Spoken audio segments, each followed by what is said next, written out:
Hello students, my name is Diksha.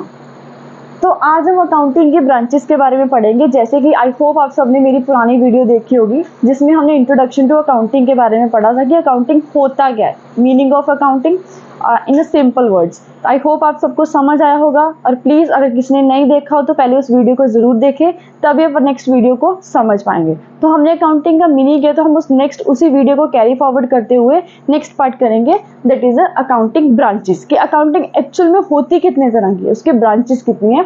तो जैसे कि आप बोर्ड पे देख पा रहे हो, अकाउंटिंग 3 तरह की है। इसकी 3 तरह की ब्रांचेस है, financial accounting, management accounting and cost accounting.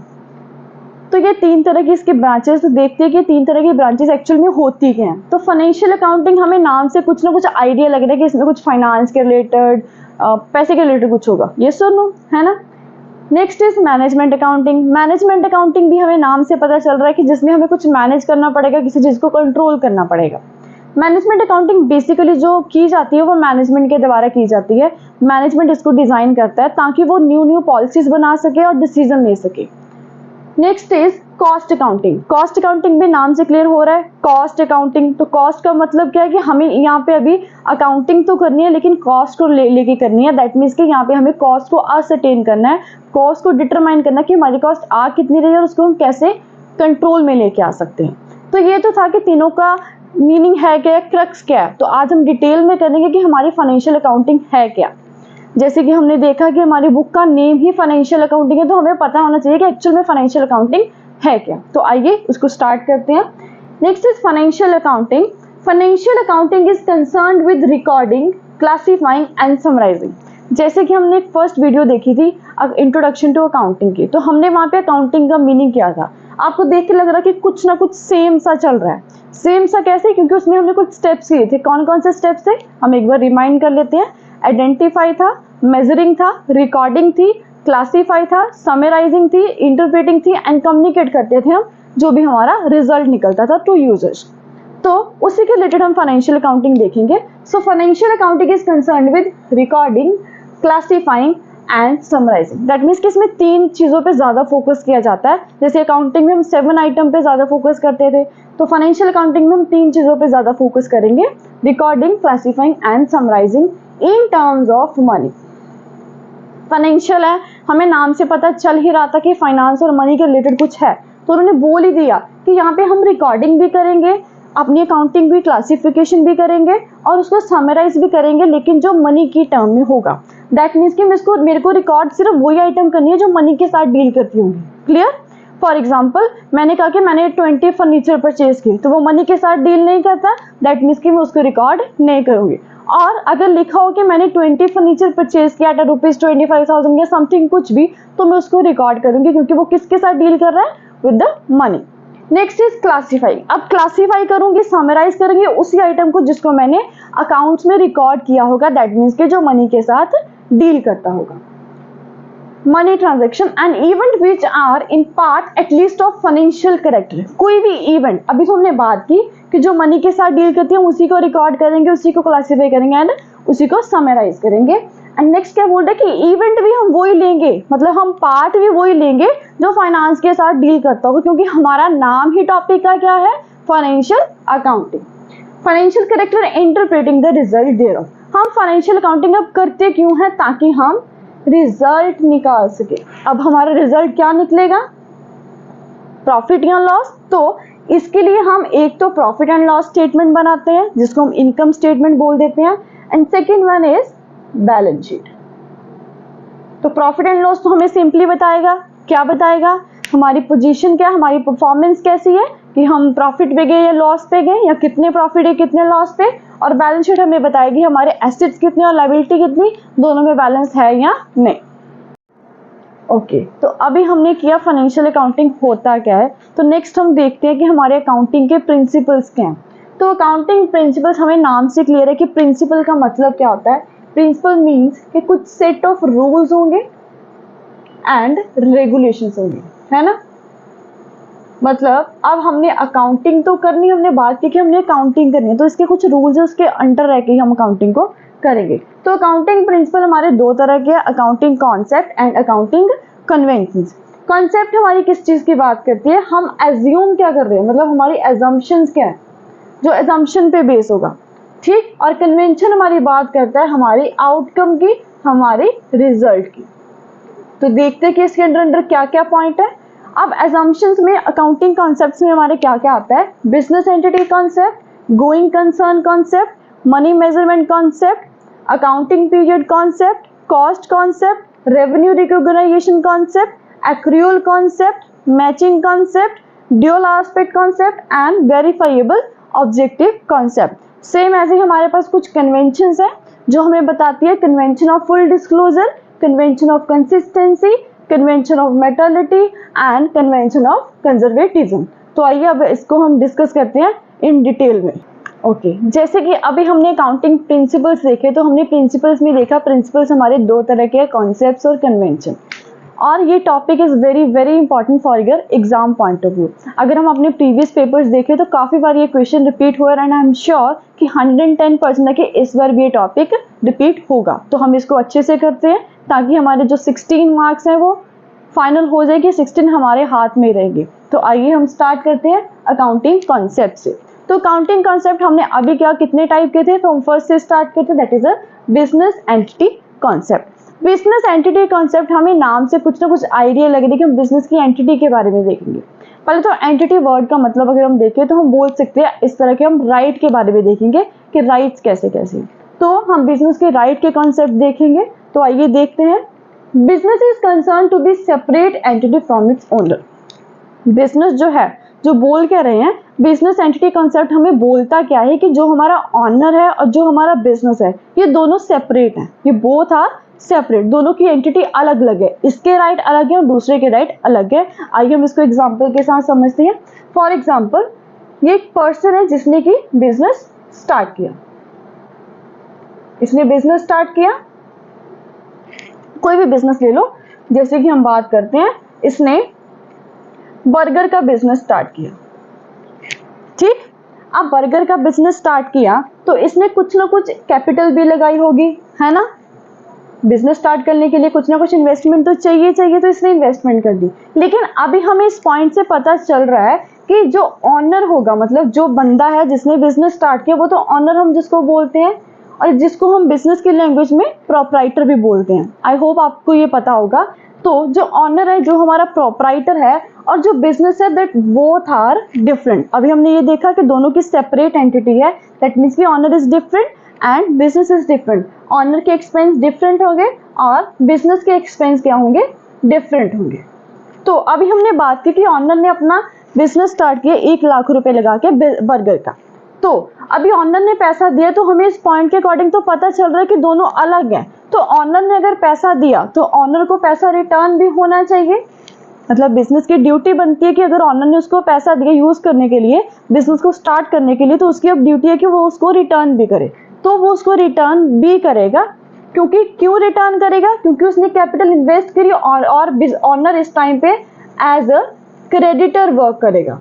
Creditor क्यों, क्योंकि वो पैसा दे रहा है। क्रेडिटर कौन होता है, जो उधार देता है, ये सुन लो, मतलब जिसने पैसा रिटर्न वापस लेना होता है, जिसने मतलब पैसा यूज करने के लिए हमें दिया हुआ है। क्लियर। तो ये हो गया हमारा ऑनर जिसके एक्सपेंस अलग है, और ये हो गया हमारा बिजनेस जिसके एक्सपेंसेस अलग हैं। तो ये पॉइंट हमें बार बार एक ही चीज को बार बार बता रहा है कि दोनों की सेपरेट एंटिटी है। फॉर एग्जाम्पल, हम एक और एग्जाम्पल से समझते हैं।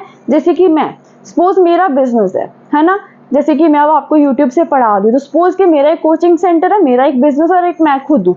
तो मेरे खुद के एक्सपेंसेस पर्सनल होंगे और मेरे जो यूट्यूब या फिर मेरे जो कोचिंग सेंटर में पढ़ाने के एक्सपेंसेस इट्स डिफरेंट। क्यों, क्योंकि अभी हमने पढ़ा बिजनेस एंटिटी कॉन्सेप्ट कि owner is different and owner business is different. तो ऑनर के खर्चे अलग है और ऑनर के बिजनेस के खर्चे अलग। जैसे मैं बोल रही हूँ कि मैं यूट्यूब पे पढ़ाने के लिए ये बोर्ड या फिर ये मार्कर परचेज करके लेके आई, तो ये मेरे बिजनेस के खर्चे होंगे, ना कि मेरे पर्सनल। तो ये रिकॉर्ड किस में होंगे, बिजनेस के ट्रांजैक्शन में। और आपको आई थिंक पता होगा कि जो पर्सनल खर्चे होते हैं वो रिकॉर्ड नहीं किए जाते, वो एज ए ड्रॉइंग टर्म हम यूज करते हैं। तो आइए नेक्स्ट देखते हैं। Business is concern to be separate entity from its owner. अभी हमने किया कि बिजनेस एंटिटी डिफरेंट और ऑनर की एंटिटी डिफरेंट है, दैट मीन्स के दोनों के राइट्स अलग हैं। Business transactions are recorded in the books of account from the business point of view. उन्होंने बोला कि हम रिकॉर्ड तो करेंगे बुक्स ऑफ अकाउंट में, लेकिन कौन सा रिकॉर्ड करेंगे, जो बिजनेस पॉइंट का होगा। दैट मीन्स कि अब मैं पर्सनल को रिकॉर्ड नहीं करूंगी। जैसे मैंने अभी बोला पर्सनल होगा तो वो ड्राइंग की तरह होगा, लेकिन जो बिजनेस का होगा वो बिजनेस पॉइंट पे होगा, तो बिजनेस में रिकॉर्ड किया जाएगा, and not that of owner. Honor being regarded as separate from business are considered as creditor of the business to extent of capital। अभी हमने किया कि ऑनर एज अ क्रेडिटर काम कर रहा है, क्यों? क्योंकि उसने पैसे दिए उसको उधार में यूज करने के लिए, वो वापस भी लेगा उसे, क्योंकि अभी हमने किया दोनों डिफरेंट है। Business is kept separate from proprietor so that transaction of business में बी रिकॉर्डेड विद हिम। सो कहते हैं बिजनेस डिफरेंट है ऑनर से, तो रिकॉर्डिंग भी उनकी अलग अलग ही की जाएगी। आई होप आपको फर्स्ट पॉइंट क्लियर होगा। तो अब हम नेक्स्ट सेकंड पॉइंट की ओर बढ़ते हैं। Second is money measurement concept. इस ये भी हमें नाम से कुछ ना कुछ क्लियर हो रहा है, मनी मेजरमेंट। जैसे कि हमने अपनी फर्स्ट वीडियो में किया था मेजरिंग कॉन्सेप्ट में हम क्या पढ़ते थे कि जो चीज़ें मनी के साथ डील करती हैं, कि अगर हमें अकाउंटिंग करनी है तो हम रिकॉर्ड सिर्फ उसी को करेंगे जो मनी के साथ डील करता है। तो ये पॉइंट भी हमें इसी चीज़ को क्लासीफाई कर रहा है। तो accounting record only those transactions which can be expressed in terms of money through quantitative record are also kept। तो ये बात भी वही कह रहा है कि हमें रिकॉर्ड किस टर्म को करना है, जो मनी के साथ डील करती होगी। मतलब अकाउंटिंग उसी की जाएगी जिसके साथ कुछ ना कुछ मनी का रिलेशन होगा। मतलब फॉर एग्जांपल अगर मैं कह रही हूँ मैंने 20 फर्नीचर परचेज किए, लेकिन कितने के मेरे को पता नहीं है, दैट मीन्स कि उसको मैं रिकॉर्ड नहीं कर सकती। लेकिन अगर मेरे पास हो कि मैंने 20 फर्नीचर परचेज किए इतनी अमाउंट के, तो मैं उसको रिकॉर्ड कर सकती हूँ। यस और नो? यस ना? तो ये हमें पॉइंट उसी बात को बताता है कि हमें मनी के साथ डील करना है तो ही हम रिकॉर्ड करेंगे। कोई ट्रांजैक्शन की मॉनेटरी वैल्यू नहीं है तो हम उसको रिकॉर्ड नहीं करेंगे, उसकी अकाउंटिंग नहीं हो सकती। तो आइए नेक्स्ट देखते हैं। Transaction that can be measured in money terms are recorded in books of account. वही चीज आ गई, ट्रांजैक्शन हम उसी को रिकॉर्ड करेंगे जो मेजर करेंगे मनी टर्म के साथ, सिर्फ उसी को बुक्स ऑफ अकाउंट में रिकॉर्ड किया जाएगा। The advantages of expressing business transaction in terms of money is that money serving a common denominator by means of which heterogeneous facts about a business can be expressed in terms of money। अब कहते हैं इसका मतलब क्या, क्यों हम money की term में करेंगे? जब तक हम मनी की टर्म में नहीं करेंगे नंबर्स को, तो क्या हम नंबर्स को प्लस या माइनस कर सकते हैं? एडिशन या सब्ट्रैक्शन हो सकता है? नहीं हो सकता। तो अकाउंटिंग में हमें करना ही क्या है? कैलकुलेशन से तो करनी है, रिजल्ट ही तो निकालना है कि प्रॉफिट हुआ तो कितना, लॉस हुआ तो कितना। वो कैसे होगा? कैलकुलेशन से होगा। तो कैलकुलेशन के लिए हमारे पास एक अमाउंट होनी चाहिए, और अमाउंट कैसे आएगी? जब वो मनी के साथ डील करेगा। तो हम एक एग्जांपल लेते हैं। फॉर एग्जांपल जैसे कि मैं कह रही हूं मेरे पास लैंड है 2 एकड़, फर्नीचर है 15 टेबल्स। तो क्या इन दोनों चीजों को मैं रिकॉर्ड कर सकती हूँ? नहीं कर सकती। तो हम इसको बोलेंगे कि ये मनी मेजरमेंट के कॉन्सेप्ट में नहीं आएगा। लेकिन अगर यही चीज को लिखा हो कि लैंड 2 एकड़ रुपीज 2 लाख या समथिंग, नेक्स्ट फर्नीचर जो 15 टेबल है मेरे वो 50,000 के हैं, तो क्या अब मैं इसको रिकॉर्ड कर सकती हूँ? यस, क्योंकि अब ये किसके साथ डील कर रहा है? मनी टर्म के साथ। मनी मेजरमेंट कॉन्सेप्ट हमें इसी बात को बताता है कि जो भी चीज मनी के साथ डील करेगी हमें सिर्फ उसी को रिकॉर्ड करना पड़ेगा, अदरवाइज हम और किसी चीज को भी रिकॉर्ड। ओके, तो जैसे अभी हमने 2 पॉइंट किए, तो हम नेक्स्ट पॉइंट की ओर चलते हैं। Going concern concept. Going concern concept हमें नाम से कुछ ना कुछ क्लियर हो रहा है। गोइंग का मतलब चलते रहना है ना, तो हम अकाउंटिंग में इसी चीज के बारे में पढ़ेंगे।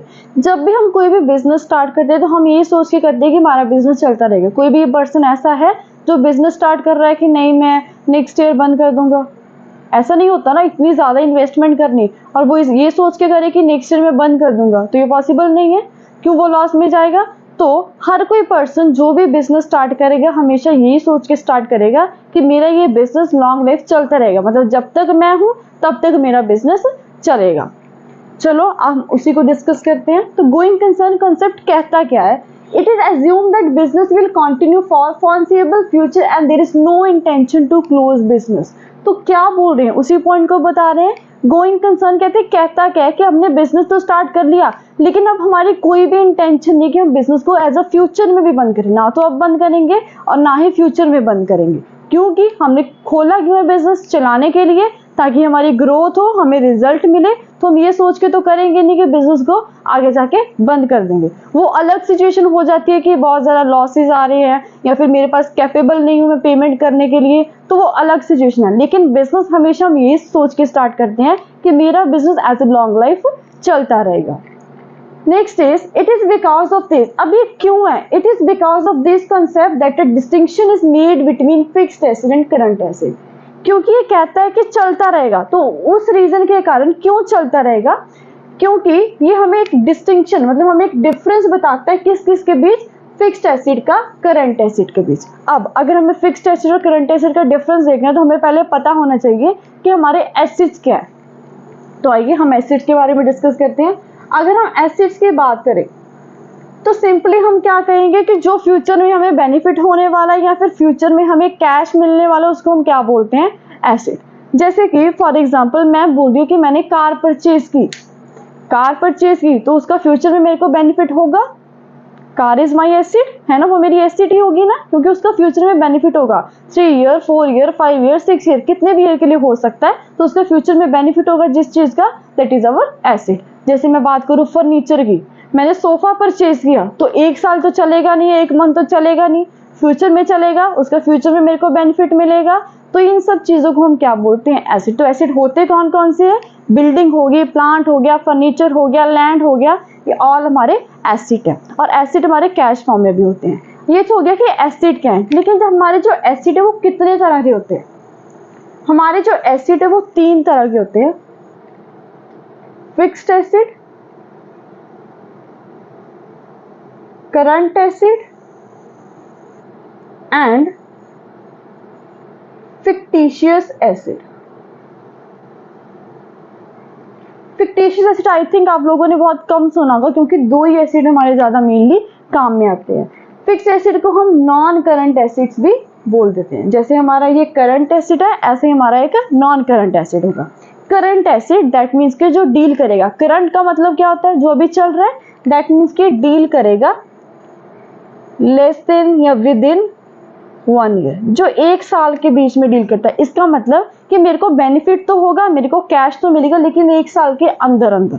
और लॉन्ग टर्म या फिर नॉन करंट एसेट हमें क्या बताता है, जो लॉन्ग टर्म के साथ डील करता है। ये शॉर्ट टर्म के साथ करता है, ये लॉन्ग टर्म के साथ करता है। लॉन्ग टर्म के साथ कर रहा है तो बोल सकते हैं बेनिफिट मोर देन 1 और मोर ईयर, 1 और मोर देन 1 ईयर में जो हमें बेनिफिट मिलेगा, ये 1 भी हो सकता है, 2 ईयर भी हो सकता है, 3 भी हो सकता है, और 4 भी हो सकता है, और 5 भी हो सकता है। तो इस चीज का हमें बेनिफिट मिल रहा है तो हम उसको बोलेंगे कि हमारे कौन सी एसेट है, फिक्स्ड एसेट। और फिक्टिशियस एसेट का मतलब होता है कि जो जिसका बेनिफिट हो भी सकता है और नहीं भी। दैट मीन्स की एसेट होते हैं जो मे और मे नॉट वाले कॉन्सेप्ट को लेके आते हैं, मे और मे नॉट के कॉन्सेप्ट को लेके आते हैं कि फ्यूचर में बेनिफिट हो भी सकता है, फ्यूचर में कैश मिल भी सकता है और नहीं भी मिल सकता। तो ये तो हो गया कि हमारे एसेट्स के टाइप कितने हैं। ये हम मेरा समझाने का मोटिव था कि आपको ये पॉइंट क्लियर हो जाए। तो देखिए ये पॉइंट हमें बोल क्या रहा था कि ये हमें डिफरेंस बताता है हमारे फिक्स्ड एसेट का करंट एसेट के साथ। क्यों? क्योंकि अभी हमने बात की, गोइंग कंसर्न बात करता है लॉन्ग टर्म के लिए, और लॉन्ग टर्म कौन डील करता है, फिक्स्ड एसेट। तो इसलिए ये कहते हैं दोनों को डिफरेंस को भी मेंटेन करके हमें बताता है कि करंट कौन होता है और फिक्स्ड कौन होता है, ताकि हमें पता चल सके कि हमारे जो एसेट्स हैं वो फिक्स नेचर के हैं, मतलब हमें लॉन्ग टर्म का बेनिफिट देंगे या नहीं देंगे, हमारा बिजनेस गोइंग कंसर्न में आएगा या नहीं आएगा।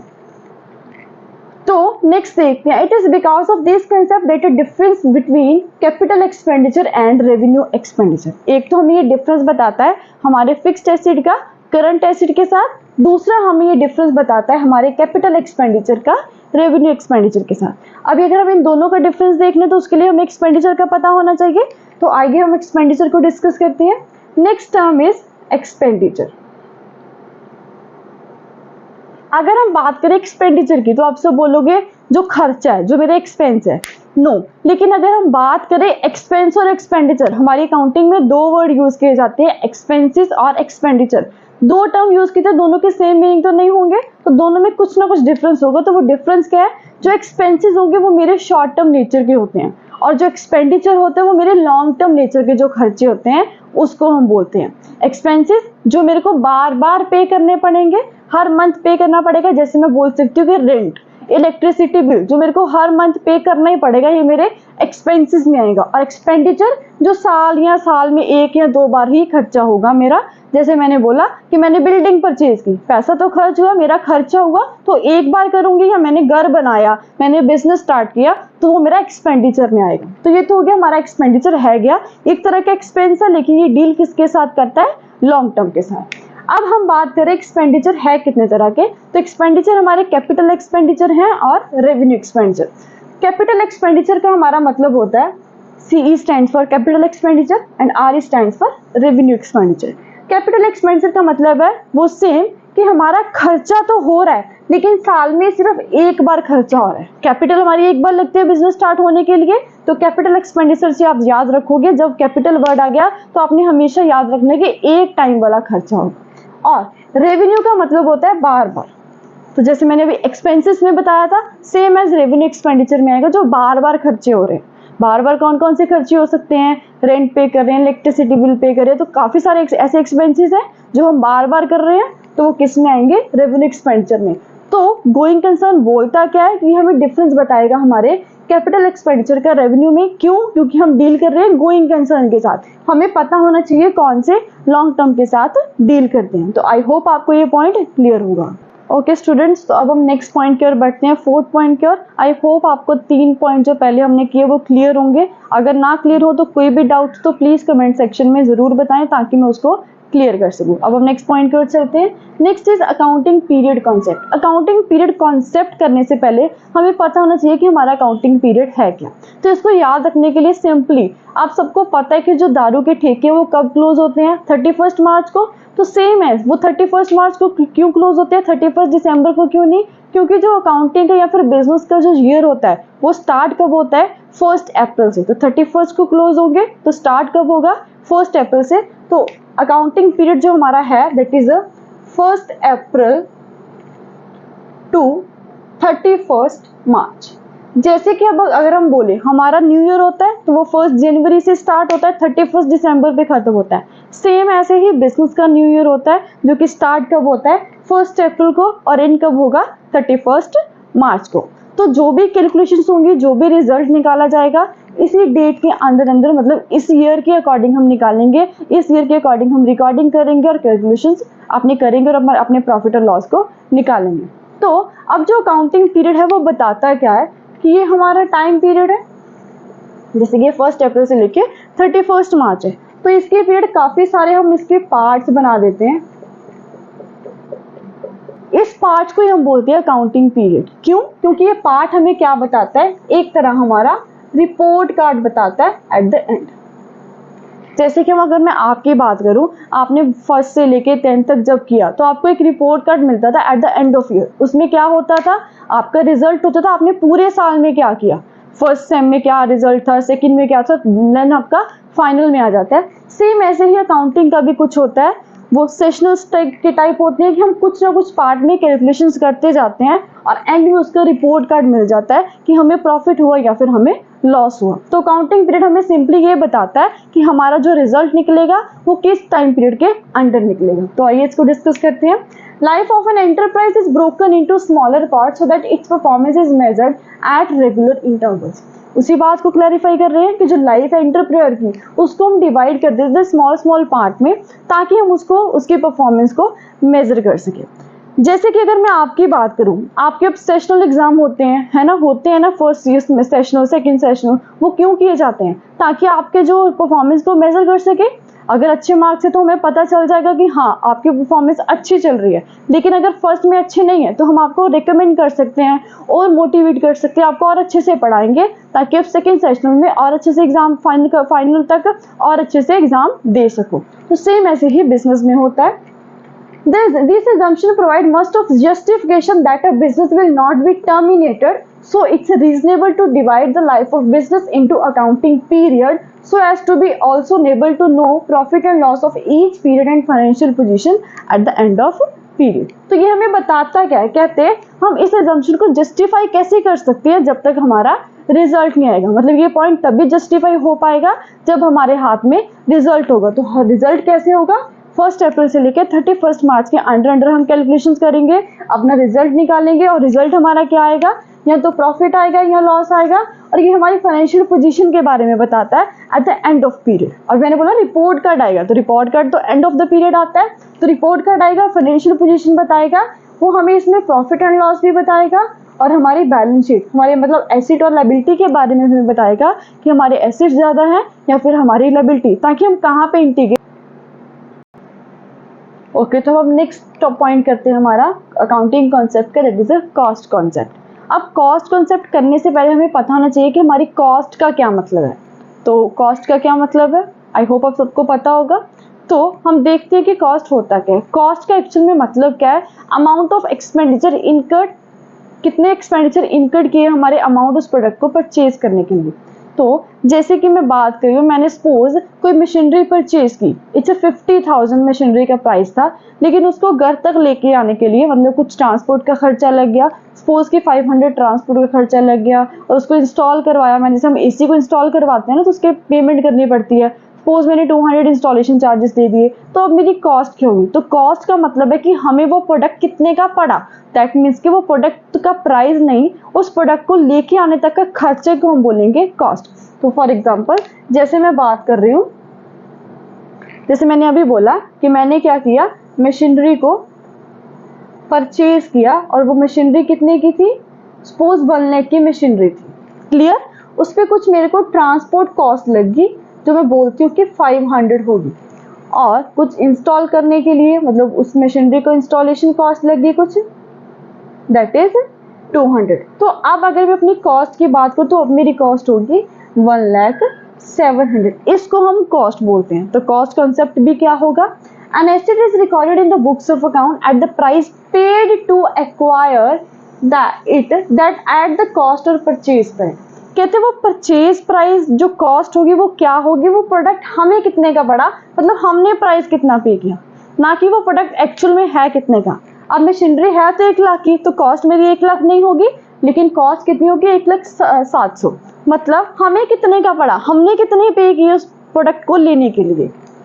A fundamental concept of accounting closely related to the going concern concept is that an asset is recorded in the books of account at the price paid to acquire। हम books of account में भी record वही item करेंगे जितना price हमने पे किया। Asset is recorded at the cost at the time of purchase but is systematically reduced by value by charging depreciation। अब हम एसेट की जो रिकॉर्ड करेंगे वो कौन सी आइटम रिकॉर्ड करेंगे, कौन सा प्राइस रिकॉर्ड करेंगे, जो हमने उस टाइम पे किया होगा जब हमने वो मशीनरी को परचेज किया, क्योंकि एंट्री हमारी उसी को हुई। जैसे मैं एक और एग्जांपल देती हूँ।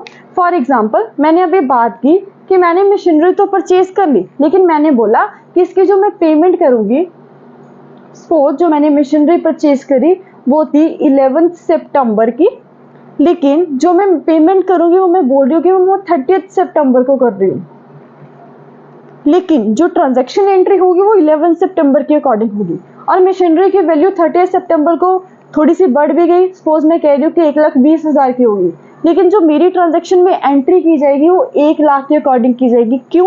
क्योंकि मैंने अभी बात की कॉस्ट कंसेप्ट की कि हमने कितना पे करना है, कितना पे करना है जिस टाइम की हमारी एंट्री होगी।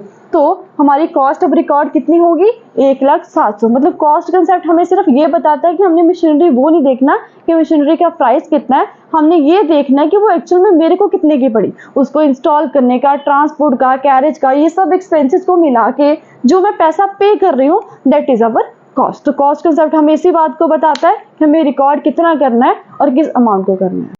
ओके स्टूडेंट्स, तो हमने ये अपने 5 पॉइंट तो डन कर लिए, तो आई होप आपको ये 5 पॉइंट क्लियर होंगे। तो हम एक बार देख लेते हैं कि 5 पॉइंट है क्या क्या। हमने सबसे पहले किया था business entity concept, going concern, money measurement, accounting period concept and cost concept.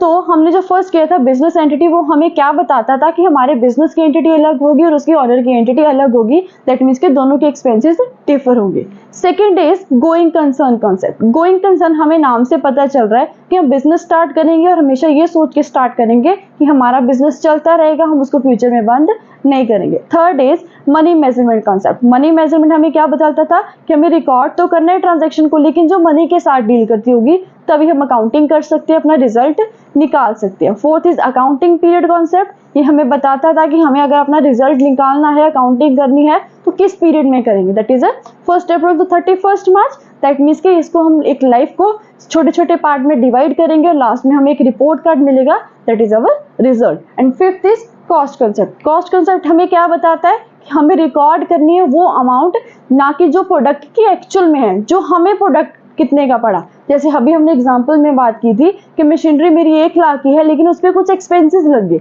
तो कितने एक्सपेंसेस लगे उसको ऐड करके जो अमाउंट आएगी वो मेरी कॉस्ट होगी। तो आई होप आपके ये 5 पॉइंट क्लियर है। बाकी के जो नेक्स्ट वीडियो होंगी उसमें हम बाकी के रिमेनिंग पार्ट्स कवर कर लेंगे। Thank you.